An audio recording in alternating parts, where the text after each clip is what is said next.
Samantala, bentahan ng karne ng kambing sa Calasiao, Pangasinan, matumal pa 2 araw bago ang bagong taon. Silipin sa report. Mula Binmalay, Pangasinan, maagang nagtungo kanina sa Calasiao, Pangasinan ang 70 anyos na si Nida Soriano. Bumili siya ng karne ng kambing para sa medianoche na pagsasaluhan ng kanilang pamilya sa pagsalubong ng bagong taon bukas. Para sa bagong taon. Opo, ilang kilo po ba yung binili ninyo?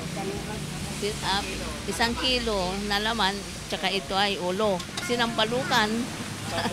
Tapos mga... Oo, yun.